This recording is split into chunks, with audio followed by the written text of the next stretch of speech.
Hello everybody and welcome back to another episode of Bouncing Back with Brighton. In today's episode, I've decided I'm just going to play through the entirety of the January transfer window. No live games, we'll just review the results as they come in.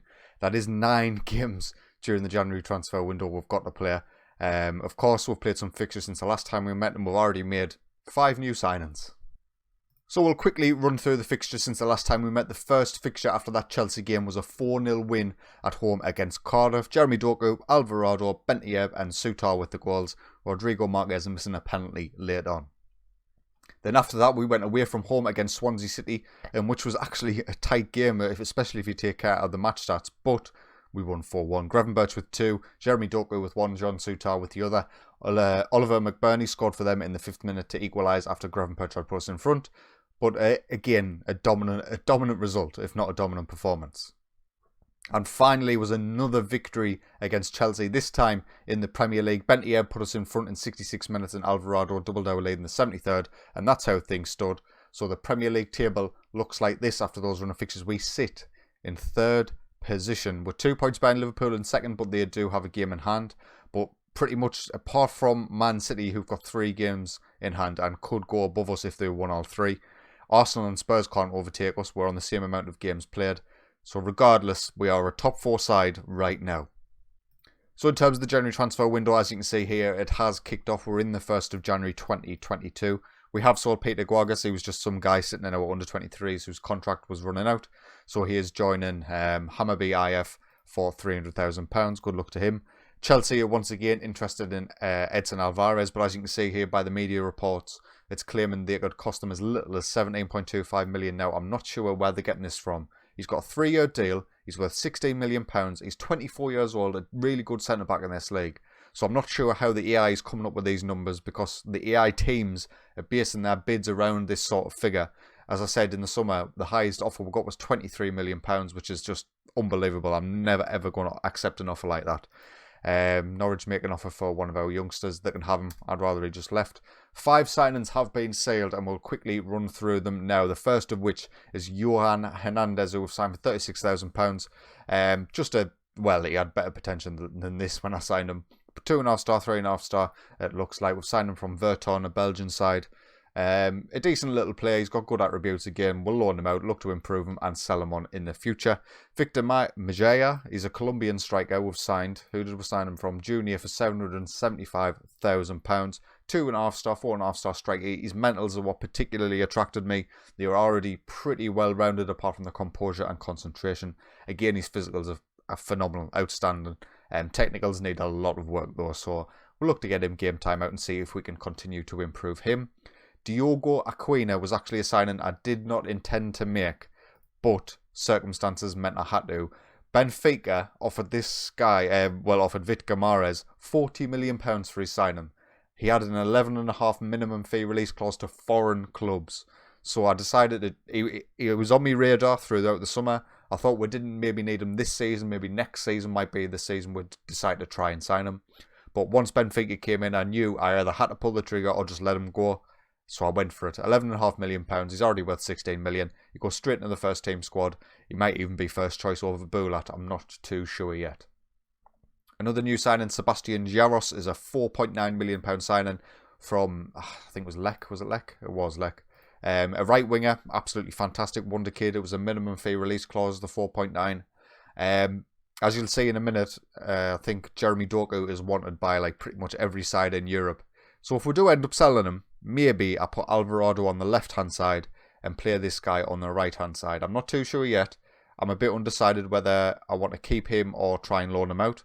We'll have to wait and see how the January transfer window goes in and of itself. Another new signing, Julio Mena, was signed for £250,000. Just someone, a young Spanish striker for cheap, who has the potential to grow. His finishing's quite poor at the minute. His mentals and physicals are well-rounded though. So is his technicals outside of that finishing spot. So we'll try and get him long game time out and see how he progresses. So we've made potentially 2 first team signings, but they're both foreign, which represents an issue. We can only register 17 foreign players. So it would mean we would have to sell or deregister some of our current first team squad. So we've got our first game of today's episode against Watford in the FA Cup third round. So I am going to give game time to our two new signings. Aquino and Yaros come in the centre of midfield role and the right winger role. In terms of the rest of the side, I think I'll bring Baluta in for Bentieb to give him some game time. But other than that, I'm pretty much happy playing a full strength side in this one. I would like to get far into the FA Cup, but I'll see you at the end of the match. So we've just finished up the game against Watford and we won 3-0. Jeremy Doku got himself a brace and Rodrigo Marquez completed the scoring in the 85th minute. Sebastian Yaros did get an assist on his debut on that right hand side, but Aquino had a bit of a quiet game in the centre of midfield. But that's to be expected in the sort of system that we play. So good early signs from the players who we've brought in. Now, in terms of how I foresee the rest of the January transfer window going, a lot of our players are wanted by some of the bigger sides. So I don't anticipate signing anybody proactively. I haven't got any sort of key issues with the squad which I want to improve. I've got a lot of young players who require game time to sort of develop themselves. So, like, you could argue that defensive midfield is an area where if I went out and spent the big bucks, I could get a player to improve our first 11. But I don't think it's necessary this season at the very least. But a lot of our players are wanted. Thomas Tavares is wanted by Atletico Madrid, Barcelona, Chelsea, Milan, Spurs and Aston Villa. He's only worth £9 million. He's got an £82 million minimum fee release clause, which I don't see any of those sides triggering. So I think he will end up staying at the club. He might be a bit unhappy about it, but I think we'll be able to hang on to him. One of the key issues I think we're going to have this transfer window is Jeremy Doku. He has got a £62 million minimum fee release clause. He's wanted by Chelsea, Juve, Leicester, Liverpool, Man United, Milan, Sevilla and Spurs. I could see maybe Chelsea, maybe Liverpool, maybe Man United, maybe Juventus triggering that £62 million minimum fee release. At which point, I'm not really sure what I would do, whether I'd go out and sign somebody or just promote Sebastian Yaros to the first side, put Alvarado on that left-hand side. I would have to get somebody in as backup, I do think. I don't think we could just handle with Mbalo with his injuries the way they are. He's constantly, I think he's had maybe 3 or 4 injuries so far this season. So since, pulled groin after he joined the club in the summer, abdominal strain just before he joined, sprained ankle ligaments, pulled calf muscle, bruised knee, pulled thigh. He's not actually listed as injury prone, which is the worst thing about it. If he was injury prone, at least I would say, right, there's the issue. He's injury prone, I can't do anything about it. But it's just how he is. He just picks up little niggles all the time. So if Jeremy Doku does leave, I think we'll have to sign somebody. John Souttar is currently wanted by Arsenal. That could be a little bit of an issue, but I do want to hold on to this guy as he is British trained and qualifies for the registration. Edson Alvarez is also wanted, as we mentioned earlier. Atletico Madrid, Arsenal, Cardiff, Chelsea, Liverpool and Spurs. I don't foresee him leaving the club either. The sort of offers that came in during the summer were not something that was going to tempt me. Roberto Alvarado is another one who could leave the club. He has a minimum fee release clause of £35 million. FC Bayern are currently interested. I have offered him a new deal, removing that minimum fee release clause altogether. Whether Bayern say that and come in, who knows, we'll have to wait and see. Sergio Reguilón's wanted by Villa as well. He's worth £22.5 million. I will back up left back. So if they come in with a reasonable offer, he could potentially leave the club and I would recall one of the left backs who I've loaned out.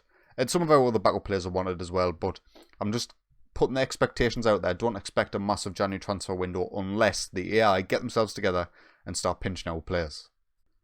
So West Ham have come in for our 4th choice centre-back, Cabasas. I do, even with the wage contribution, I would be interested in selling him and getting in somebody who qualifies for the registration rules.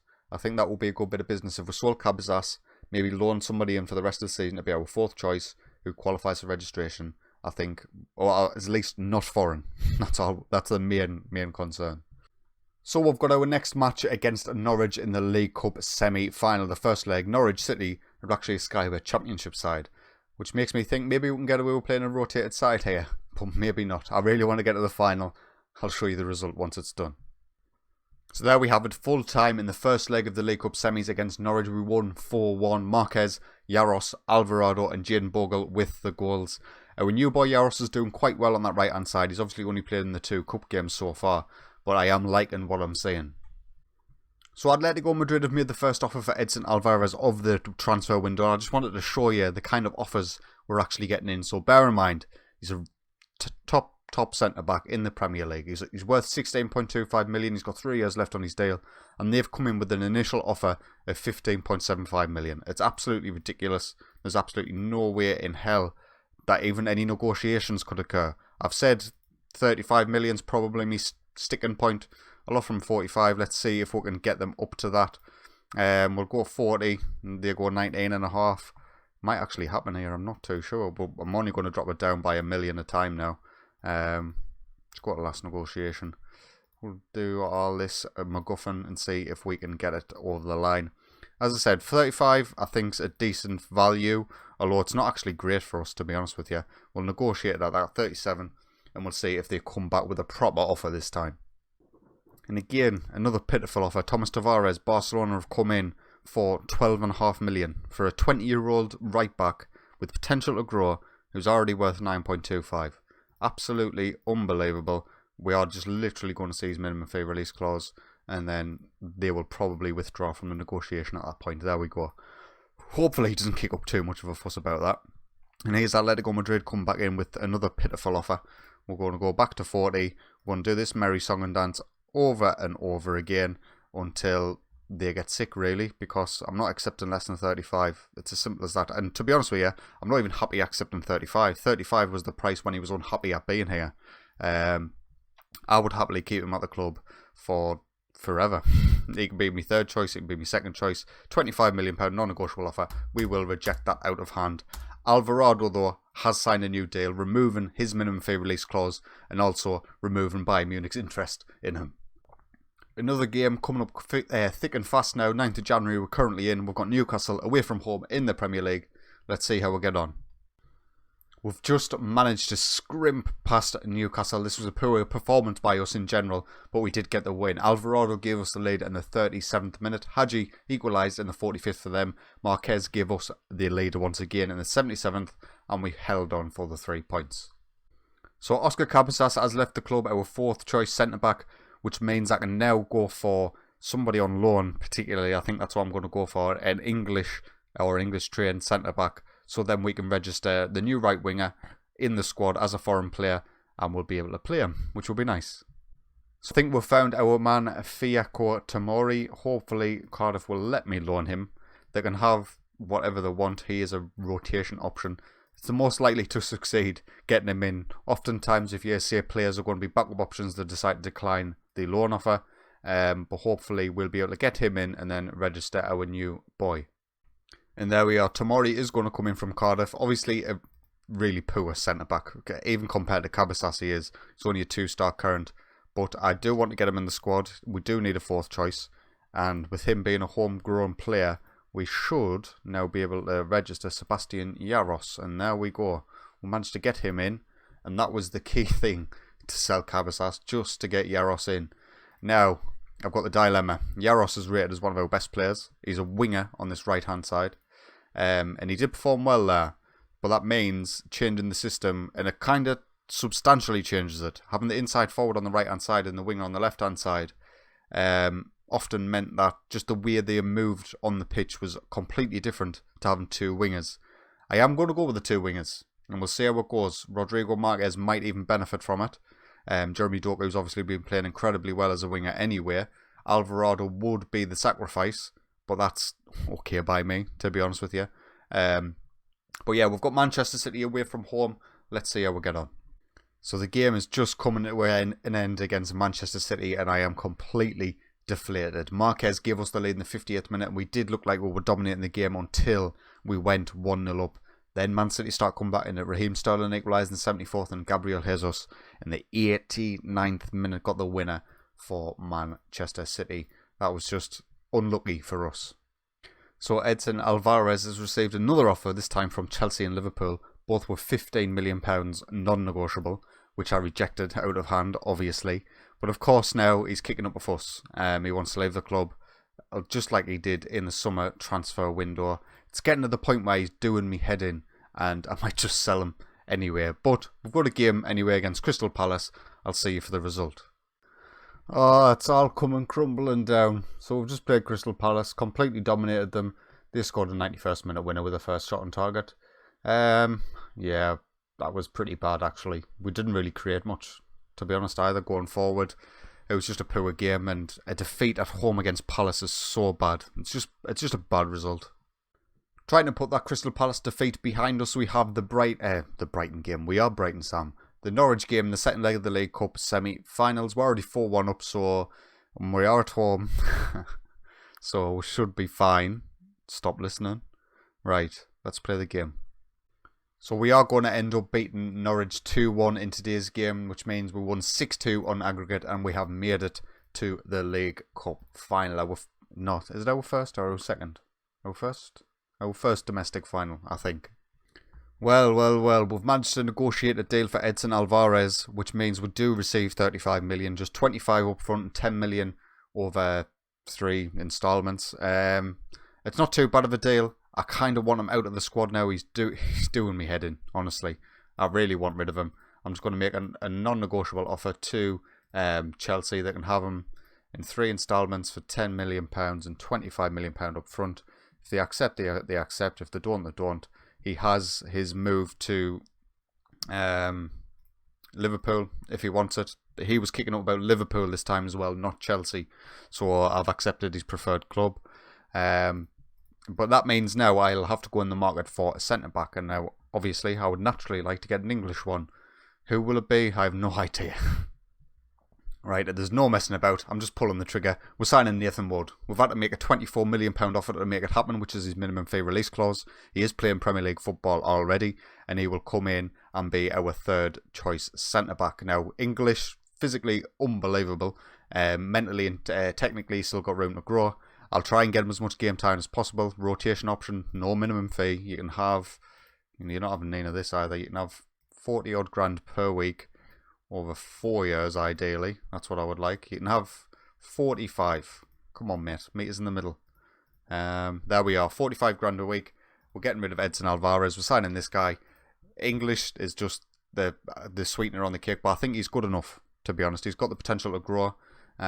He may even end up being one of our first choice centre-backs. Just depends what happens in terms of Sutar and Badiashile. So nothing more to report on the transfer front right now. The deals for Edson Alvarez and Nathan Wood are still going through. Burnley, we've just played them in the 4th round of the FA Cup and we've won 2-0. Rodrigo Marquez with both goals. Let's move on. And we've just played Bristol City in the Premier League and won 3-0. Marquez with a goal in the 60th minute after what was a tight first half, really. We did not play well. Benty got a couple later on as well, 78th and 80th minute respectively. Now, we have agreed the deal with Nathan Wood. He's agreed with the contract as well. We just don't have the money to actually complete the deal right now. We're only sitting on around 16 million in the transfer fund. So until Edson Alvarez leaves the club, we won't actually be able to sign Nathan Wood. If Edson Alvarez rejects the offer, then he'll end up staying. But I can't imagine he will do. He will probably join Liverpool at some point.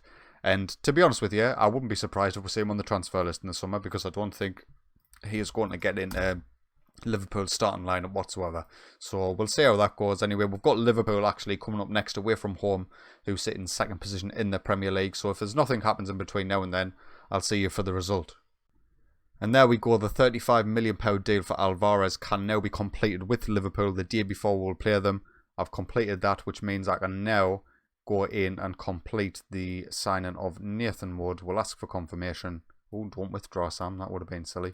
Ask for confirmation, and there we go. McAllister's development concerns because I sold Edson. Oh, he wants a new contract. He hasn't played a game of football for months because he's been injured. Now he comes in asking for a new contract. That seems wise, mate.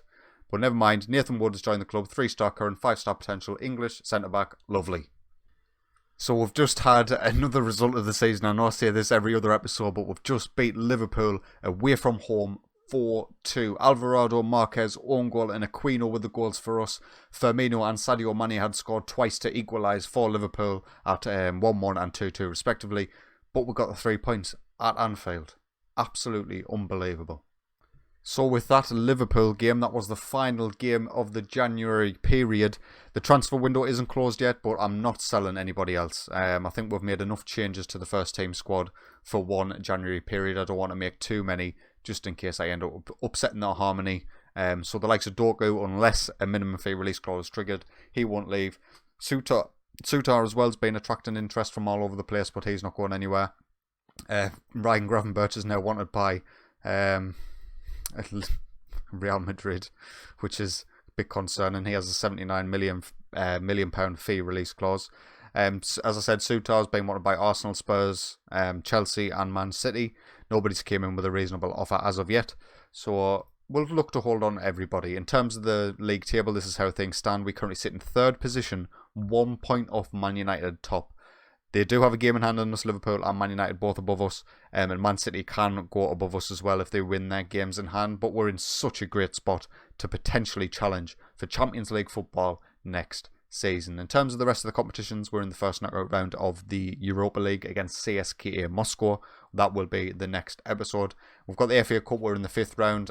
We have drew Chelsea or Blackburn, so likely Chelsea. And we are a better side than Chelsea this season. I think we'll beat them twice already. But I probably would end up playing a rotated side for that. And we are on the League Cup final against Liverpool. That will be towards the end of February. So the next episode will, of course, be the 2 legs against CSKA in the first knockout round of the Europa League. And I will see you there. Or is it? No, it's not. It's going to be CSKA Chelsea, likely, and then CSKA Liverpool. I can't skip past the League Cup finals. I'm sure it's our first domestic cup final. I can't skip that. So, or maybe I skip the FA Cup game. I'll play a CSKA next episode, and then the episode following that I'll play Liverpool and Bournemouth. I think that's what we'll do. But anyway, if you have enjoyed today's video, please consider leaving a like, and if you are enjoying my content, get yourself subscribed. But until next time, take it easy.